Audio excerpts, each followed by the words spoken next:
So I was asked a very interesting question recently, and the question was this: Josh, how do I know whether I should be investing in property or not? And in my opinion, it comes down to this question: have you got recurring bills?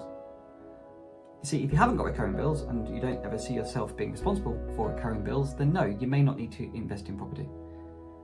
If, however, you do have recurring bills, then you need to be doing, and probably are already doing, something that's known in accountancy as expense matching, which in simple terms is matching an expense with an income. And really, if you've got recurring bills, you've got two options to meet those.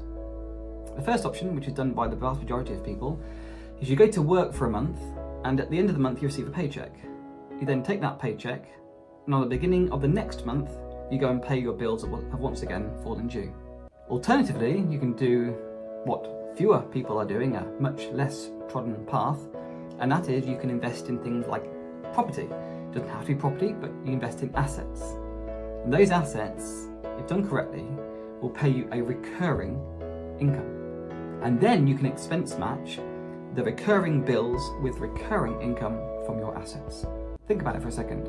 How would you feel if all of your bills, so your mortgage, your rent, your gas, your electricity, your water, your council tax, your insurance, your car payment, your payment to Amazon Prime, your payment to Netflix, your childcare costs, your mobile phone bills, your credit card bills, your holiday plans, whatever it might be, were all paid for next month? How would you feel if all those bills were paid for next month and the following month and the following month and the following month?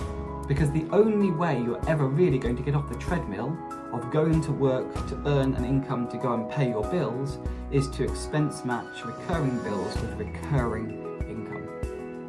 And that's the question I think you should be asking and answering for you to decide whether you should be investing in property or not. Do you have recurring bills? If you don't need to consider investing in property in my view.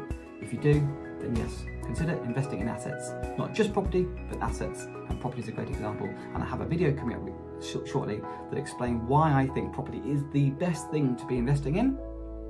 But in the next video, I'll walk through what the numbers might look like for you and how you can generate a recurring income to expense match your recurring bills. Hope you found that helpful. Look forward to seeing you in the next one.